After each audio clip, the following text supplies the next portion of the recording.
Hello दोस्तों, कैसे हैं आप सभी। आप सभी का ही हार्दिक स्वागत और हार्दिक अभिनंदन करती हूँ मैं, प्रीति मंडियाल। सो दोस्तों, आज हम एक ब्रांड न्यू जो एक पूरा एक नई यूनिट है वो शुरू करने जा रहे हैं।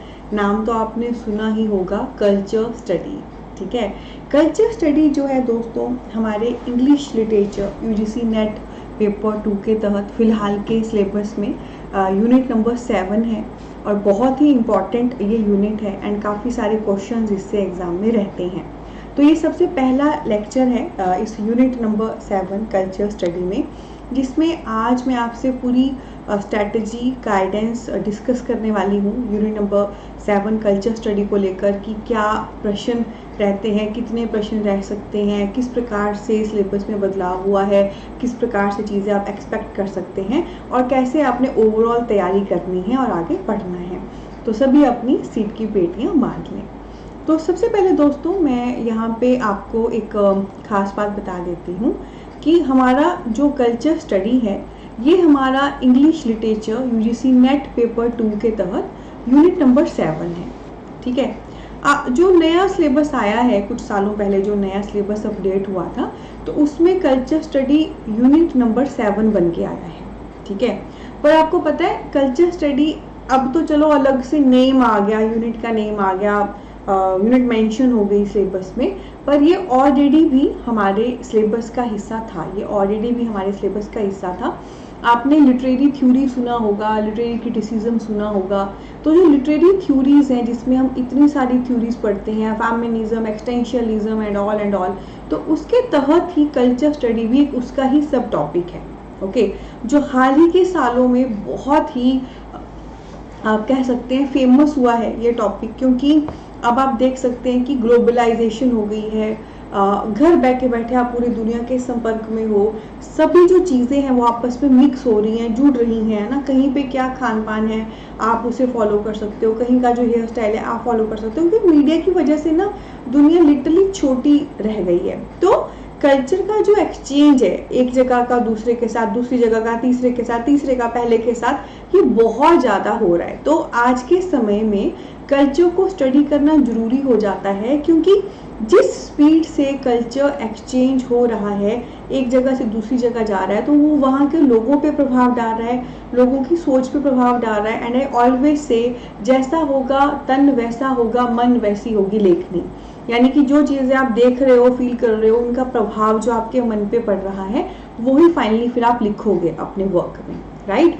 सो कल्चर स्टडी ऐसे भी हमारे लिटरेरी थ्योरी क्रिटिसिज्म के तहत आने वाला हिस्सा है, जिसको अलग से सिलेबस में कल्चर स्टडी करके मेंशन कर दिया गया है।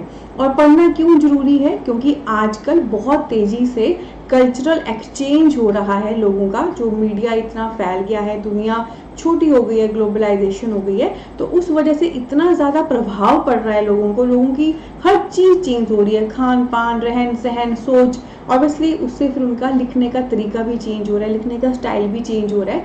तो वो चेंज होने का रीज़न है कल्चर में चेंजेस, तो उसकी स्टडी करना फिर लाजमी हो जाता है। तो दो बातें आपको पता लग गई कि ये ऑलरेडी हमारे सिलेबस का हिस्सा था, पहले भी था, अब अलग से यूनिट मेंशन कर दी गई है, तो थोड़ी वैल्यू बढ़ जाती है। सेकंड, हम इसको क्यों पढ़ रहे हैं? क्योंकि आज की ये नीड है। तीसरा, अब मैं आपको बताऊं कि अच्छा कल्चर स्टडी से कितने प्रश्न रहेंगे। तो एक बात तो मैं मेंशन कर देती हूँ, कल्चर स्टडी अभी के समय में एक मेन टॉपिक है, एक बर्निंग टॉपिक है, बहुत ऐसा टॉपिक है जो प्रभाव डाल रहा है चीज़ों पे। तो इससे आप काफ़ी प्रश्न एक्सपेक्ट कर सकते हैं, 5 to 7 या इससे ज़्यादा भी एक्सपेक्ट कर सकते हैं। तो ये मैंने मेन एवरेज वे से बताया, ये ऊपर नीचे हो सकता है, बाकी आप जानते ही हैं। मैं हमेशा कहती हूँ कि हमने ये तो करना ही नहीं है कि ये यूनिट की, ये नहीं की, हमने तो सारा पूरा ही पढ़ना है। ठीक है, तो हम इस यूनिट को पूरा ही पढ़ने वालेंगे। तो एट द एंड हमारे लिए फिर इतना मैटर नहीं करता कितने प्रश्न आएंगे, बस 5 to 7 रहते हैं, 10 भी रह सकते हैं इस यूनिट से प्रश्न, हमने इसको अच्छे से करना है। और इसके अलावा चौथी चीज़ मैं यहाँ पे आपको बताना चाहती हूँ कि इसमें आपने तैयारी कैसे करनी है। तो यहाँ पे जो पूरा सिलेबस ये है, ये जो पूरी PDF आपके सामने है, जो ऐप पे आपको मिल जाएगी, इसको मैंने 3 भागों में बांटा है। सबसे पहला भाग है जिसमें मैंने कॉन्सेप्ट बताए हैं कल्चर स्टडी को लेकर, और उससे रिलेटेड पर्सन बताए हैं। तो यानी कि जो मेन टॉपिक्स हैं ना, जो मेन टॉपिक्स हैं, मेन सब टॉपिक्स हैं कल्चर स्टडी के, उनके नेम मैंने आपको बताए हैं और उससे जुड़े हुए पर्सन बताए। जैसे सबसे पहले आ गया कल्चर मटीरियलिज्म, फिर उससे जुड़े हुए पर्सन बता दिए, साइबर फेमिनिज्म, उससे जुड़े पर्सन बता दिए। तो जो बिल्कुल पहला पार्ट आपका इस पीडीएफ का रहेगा, इसमें आपको सारे ये टॉपिक्स मिलेंगे और इन टॉपिक से जुड़े हुए पर्सन के नेम मिलेंगे। ये सारे इस प्रकार से हैं, पोस्ट ह्यूमनिज्म, ये तो ये बहुत ही अच्छे नोट्स हैं। ये ओवरऑल बहुत ही कंसाइज करके एंड बिल्कुल स्पेसिफिक दिया गया है, क्यों studies, culture, history, nationalism and blah blah blah. तो जो पहला पार्ट है इस पीडीएफ का, उसमें आपको जो सभी टॉपिक्स या सब टॉपिक्स, जो मेन कोर टॉपिक सब टॉपिक हैं कल्चर स्टडी के, वो मिल जाएंगे उनसे संबंधित क्रिटिक के साथ कि उसमें किस किस ने काम किया है। ठीक है, तो पहला पार्ट तो आपका यही रहने वाला है, आप सब देख सकते हैं। उसके बाद इसका जो सेकंड हिस्सा रहेगा, उसमें मैं आपको डिटेल स्टडी कराऊंगी कल्चर स्टडी की। तो बिल्कुल शुरू का जो पहला पार्ट था, सिर्फ नेम बताए मैंने उन टॉपिक्स के, उन सब टॉपिक्स के जो कल्चर स्टडी के हैं, और उनसे संबंधित राइटर, क्रिटिक बता दिए। फिर वही जो हमने टॉपिक पढ़े, वही जो राइटर पढ़े, उनको हम डिटेल में लेंगे कि वो जो टॉपिक है वो क्या है, उसमें क्या चीज़ें हमने करनी है, उसमें जो राइटर्स हैं, क्रिटिक हैं जो जुड़े हुए हैं, उन्होंने क्या काम दिया, उन्होंने क्या थ्योरी दी, उन्होंने कौन सी बुक्स दी, उन्होंने कब कौन सी बुक दी, किस साल वो बुक आई, उसने कौन सा टॉपिक दिया। तो ये हम डिटेल सारी करेंगे। तो ये डिटेल भी हमारा काफ़ी लंबा पोर्शन रहने वाला है दोस्तों, आप इमेजिन नहीं कर सकते, काफ़ी लंबा ये पोर्शन रहने वाला है और बहुत ही खूबसूरत ये नोट्स है। इतने बेस्ट नोट्स आपको पूरे इंडिया में नहीं मिलेंगे। एक एक टॉपिक के लिए हमने जो है 3D लुक में फ़ोटो यहाँ पे लगाया है, यू कैन सी। तो यू कैन सी ये सारे मैं कर रही हूँ। बहुत लंबी पीडीएफ है भाई, बहुत लंबी पीडीएफ है। सेकंड पोर्शन में ये हम सारा डिटेल यहाँ पे करेंगे। ठीक है, उसके अलावा इसमें एक थर्ड पोर्शन भी है। थर्ड पोर्शन क्या है वो मैं आपको बता देती हूँ। तो ये सारा डिटेल करने के बाद, ठीक है, ये सारा डिटेल करने के बाद हम इसमें जो है थर्ड पोर्शन है, ये वाला पोर्शन। थर्ड पोर्शन क्या है, जैसे जो सबसे पहला पोर्शन था, मैंने आपको उसमें मेन कल्चर स्टडी के टॉपिक बताए, उससे संबंधित राइटर और क्रिटिक बताए। सेकंड पोर्शन में हमने डिटेल में लिया सारा। थर्ड में क्या होगा, थर्ड में फिर से इन्हीं कल्चर स्टडी के जो थ्योरिस्ट हैं, जो मेन पर्सन हैं, और उनके कौन सी एरिया ऑफ कंट्रीब्यूशन है वो हम बताएंगे। तो यहाँ पे यू कैन सी ये सारे पर्सन है, क्रिटिक हैं ये सारे, और इन क्रिटिक्स ने किस किस में काम किया है ये सारे बताएंगे हम। ठीक है, तो जो पहला और तीसरा पोर्शन है वो एक तरह से देखा जाए जिस्ट है। पहले पोर्शन में मैंने आपको मेन थ्योरीज बताई, cyber feminism, post humanism and all, और उससे जुड़े हुए पर्सन बताए। जबकि लास्ट पोर्शन में मैं मेन पर्सन बताऊंगी, फिर उन्होंने किस किस एरिया में काम किया है वो बताऊंगी। ठीक है, तो पहला और थर्ड पोर्शन इस प्रकार से रहने वाला है। और आपको पता है पहला और थर्ड पोर्शन आपका ऑटोमेटिकली दोस्तों कवर हो जाएगा जब आप बीच का जो डिटेल पोर्शन है वो ले लेंगे। ठीक है, जो आपका पहला पोर्शन है जिसमें मैंने कॉन्सेप्ट बताए हैं कल्चर स्टडी के, जो हमने पढ़ने उससे संबंधित कौन कौन से क्रिटिक है वो बताए, और ये जो लास्ट टॉपिक है जिसमें सिर्फ पर्सन के नेम बताए, फिर उन्होंने किस फील्ड में काम किया, किस फील्ड से वो संबंधित है वो बताएं।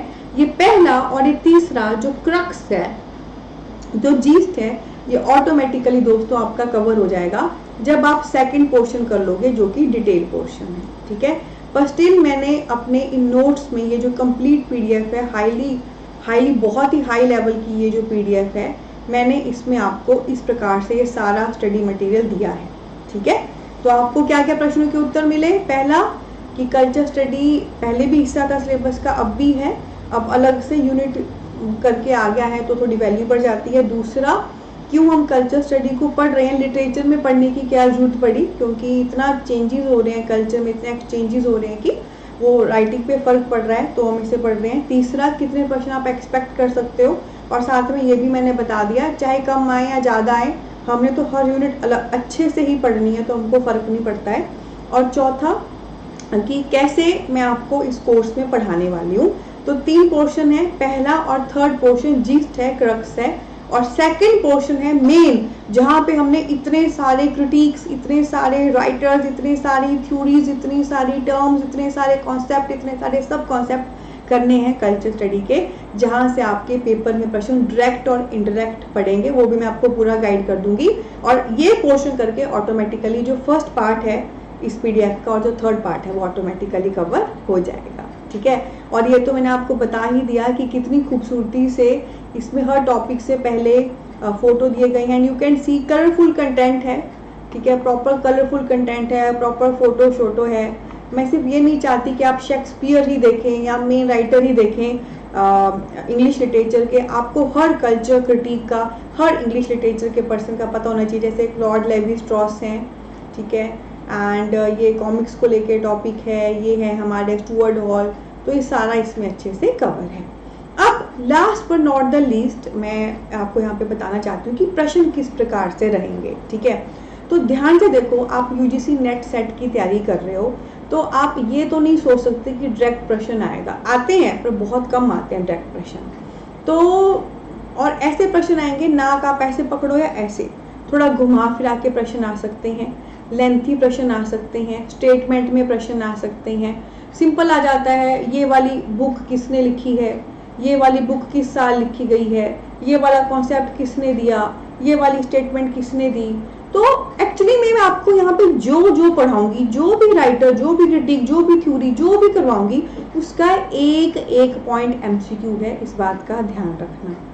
एक एक पॉइंट एमसीक्यू है। और आप जानते ही हैं प्रीति मंड्याल से अगर आप पॉकेट पढ़ाई पे पढ़ रही हैं तो पढ़ते पढ़ते तो मैं आपको याद करवा ही दूंगी ठीक है। तो डायरेक्ट प्रश्न की उम्मीद मत रखना, लेंथी इनडायरेक्ट प्रश्न की उम्मीद रखना, पर सारा बहुत अच्छे से कवर हो जाएगा जब यहाँ से आप स्टेप बाय स्टेप पढ़ेंगे। तो यहाँ पे हम टॉपिक सब टॉपिक करके स्टेप बाय स्टेप लेंगे, सभी चीज़ों को एक एक करके लेंगे, अच्छे से पढ़ेंगे, क्लास में ही पढ़ते पढ़ते याद करेंगे और वही अपनी फ़नी तरीके से पढ़ेंगे। मेरी पूरी कोशिश होगी पढ़ते पढ़ते आपको याद हो जाए, समझ आ जाए, किस प्रकार से स्ट्रैटेजी है वो आपको पता लगे। इसके अलावा दोस्तों कल्चर स्टडी पे ही ढेर सारे ऑथेंटिक, जेनरस एंड बहुत ही नेट एग्जाम ओरिएंटेड एमसीक्यू भी ऐप पे मौजूद हैं। तो ये है आम के आम गुठलियों के दाम, स्टडी मटेरियल की पूरी पीडीएफ भी है, प्रॉपर सीक्वेंस वाइज इसी पीडीएफ पे लेक्चर आपको सारे मिल जाएंगे जिसमें आपको सारा पढ़ाया जाएगा, क्लास में याद हो जाएगा, आपको पूरी गाइडेंस मिलेगी, पूरी आपको स्ट्रैटेजी पता लगेगी, अंडरस्टैंड करेंगे आप चीज़ों को फॉर एवर के लिए, और साथ में प्रैक्टिस के लिए आपको एमसीक्यूज भी मिल जाएंगे। ये कल्चर स्टडी आपका कुछ ऐसा तैयार होगा, आप चाहे net set, TGT, PGT, MPhil, PhD, entrance, आप असिस्टेंट प्रोफेसर के लिए फाइट कर रहे हो एग्ज़ाम, आपका इंटरव्यू है, आपने फाइट कर लिया है, आप आगे प्रमोशन पाना चाहते हो, बच्चों के फेवरेट टीचर बनना चाहते हो, आपको ज़िंदगी के किसी भी मोड़ पे ये कल्चर स्टडी फॉर एवर के लिए हेल्प करेगा। और आप जानते ही हैं ये सेम स्टडी मटेरियल जो ऐप पे मौजूद है, जो मैं आपको पढ़ा रही हूँ, ये बुक्स भी मौजूद हैं, तो आप हमारी बुक्स भी ऑर्डर कर सकते हैं ऐप पे, ठीक है। बहुत ही पॉकेट फ्रेंडली रेट पे आप बुक्स भी ऑर्डर कर सकते हैं, फिर आपके नोट्स बनाने की प्रक्रिया में और थोड़ा कम समय लगेगा, ठीक है जी। तो ये थी सारी गाइडेंस कल्चर स्टडी को लेकर। ये सबसे पहला लेक्चर है कल्चर स्टडी में कि कल्चर स्टडी है क्या है, पहले भी हिस्सा था, कितने प्रश्न रह सकते हैं, कैसी हमारी स्ट्रैटेजी रहेगी, और एग्जैक्ट स्ट्रैटेजी आपको एक एक लेक्चर करती बार पता चलती जाएगी। जो मैंने आपको कहा, बुक के राइटर का नेम आ सकता है, कौन सा कॉन्सेप्ट किस राइटर ने दिया वो आ सकता है, मिक्स मैच में बुक्स राइटर के नेम आ गए, मिक्स मैच में कॉन्सेप्ट के नेम उनके थ्योरिस्ट के नेम आ गए, ये वाली स्टेटमेंट किसने दी है, या कोई पर्टिकुलर टॉपिक आ गया कि इसमें ये स्टेटमेंट आप समझो, इससे क्या समझते हो, वो सारा आपको बहुत अच्छे से पता चल जाएगा, ठीक है। और एक और ख़ास बात, जो जो मैं पढ़ाती चलूँगी उसको साथ साथ में आप गूगल से भी करते चलना। ऐसे तो क्लास में किया हुआ काफ़ी है, पूरा आपको अच्छे से याद हो जाएगा, समझ आ जाएगा, आपके दिमाग में चीज़ें बहुत बेहतरीन तरीके से बैठ जाएगी। पर हमने जो पक्का है ना उसको इतना पक्का करना है ना कि हमको कोई खदेड़ नहीं पाए, तो वहाँ पे वो फिर आपको हेल्प करेगा, ठीक है। तो ये हमारी सारी स्ट्रैटेजी थी, और आने वाले लेक्चर में हम अपना फिर बाकायदा इसको करना भी शुरू कर देंगे दोस्तों, ठीक है। और हम शुरू करेंगे अपने कल्चर स्टडी, जैसे हम डिटेल पार्ट से शुरू करेंगे, और सबसे पहले हम उसमें लेंगे CCCS यानी कि centre for contemporary culture study. तो जो आपका पार्ट 1 है जिसमें जीस्ट है या पार्ट सी है जो अगेन जिस्ट है वो ऑटोमेटिकली हो जाएगा ये सेकंड पार्ट डिटेल में करने से। पर मैंने फिर भी अपने लेवल पे बेस्ट करने के लिए आपको वो चीज़ें भी इसमें प्रोवाइड कराई हैं जो पीडीएफ में अवेलेबल होंगी। और ध्यान रखना पेपर आपको पता ही है एमसीक्यू फॉर्मेट में आएगा, तो खाना बनाना तो सीखना ही है पर खाना बनाने की प्रैक्टिस भी होनी चाहिए, यानी कि क्लास से एक एक करके सीक्वेंस में तो हर लेक्चर देखना ही है, एक एक करके सीक्वेंस में देखते हुए नोट्स बनाने हैं, अच्छे से पढ़ना है, याद करना है, रिवाइज करना है। पर उसके बाद जो एमसीक्यूज दिए गए हैं ऐप पे वो भी धीरे धीरे करके आपने जरूर प्रैक्टिस करनी है। सिर्फ खाना बनाना सीख लोगे ऑन द स्पॉट जाके एकदम एमसीक्यू सामने आएंगे तो प्रॉब्लम हो जाएगी, यानी किसी पढ़ लिया और एमसीक्यू की प्रैक्टिस नहीं की, एकदम आगे से एमसीक्यू आ गया तो फिर तुम घबरा जाओगे, डर जाओगे। तो हमने हर लेवल पे खुद को पक्के से पक्का तैयार करना है कि कोई हमको हिला ही नहीं पाए। अगेन आई एम रिपीटिंग, हमको पक्के से पक्का तैयार करना है, कोई हमको हिला नहीं पाए। सो अलग से कॉपी कल्चर स्टडी के लिए लगा लेना, एक एक करके सीक्वेंस में हर लेक्चर को देखते हुए नोट्स बना लेना, हर लेक्चर में जो जो गाइड किया गया है उसको अच्छे से फॉलो कर लेना। जब पूरे नोट्स सब अच्छे से तैयार हो गया, पढ़ लिया, याद कर लिया, रिवाइज प्रॉपर कर रहे हो, फिर वो एमसीक्यू भी जरूर देख लेना, ठीक है। हर लेक्चर में मैं आपको प्रॉपर फिर अलग से गाइड कर दूंगी कि क्या क्या कैसे कैसे करना है। और मैं हमेशा क्या कहती हूँ दोस्तों कि ताली दो हाथों से बजती है, राइट। एक हाथ है टीचर का बेहतरीन पढ़ाना और दूसरा है बच्चे का बेहतरीन पढ़ना। एक भी मिस हो गया, टीचर ने रोल अच्छे से प्ले नहीं किया या बच्चे ने रोल अच्छे से प्ले नहीं किया तो ताली नहीं बजेगी, ठीक है। तो जितना महत्वपूर्ण मेरा साथ है उतना ही महत्वपूर्ण आपका साथ है, उसको याद रखें, उसको याद रखें। हमने मिलके आगे चलना है, पढ़ना है और क्रैक करना है एग्जाम को ग्लोरियस कलर्स के साथ, ठीक है। तो चाहे कंटेंट में पीडीएफ मेकिंग हो, चाहे पढ़ाने का तरीका हो, चाहे आपको याद कराना हो, चाहे आपकी साइकोलॉजी को समझते हुए आपको ट्रैक पर रखते हुए मोटिवेट करना हो, मैं अपनी पूरी जान ही लेक्चर्स में डालूंगी, डालती आ रही हूँ। अब आगे आपका भी रोल होगा अच्छे से फॉलो करना और आगे बढ़ना, ठीक है। तो बहुत सारा प्यार, बहुत सारी ब्लेसिंग्स आप सभी को, और मिलेंगे आने वाले लेक्चर में जहाँ पे हम डिटेल में कल्चर स्टडी शुरू कर देंगे पार्ट 2 से। पार्ट 2 में हम डिटेल लेने वाले हैं सारा, जिससे पार्ट 1 एंड पार्ट 3 आपका ऑटोमेटिकली हो जाएगा। सो जब एक बार सारे लेक्चर हो जाएंगे ना, पार्ट 1 और पार्ट 3 को देखना जरूर और एमसीक्यू भी जरूर देखना। इसी नोट पे लेते हैं अलविदा। बहुत सारा प्यार और ढेर सारी ब्लेसिंग। मिलेंगे दिल से दिल तक सेशन में, धक धक सेशन में प्रीति मंडियाल के साथ पॉकेट पढ़ाई पे। Take care.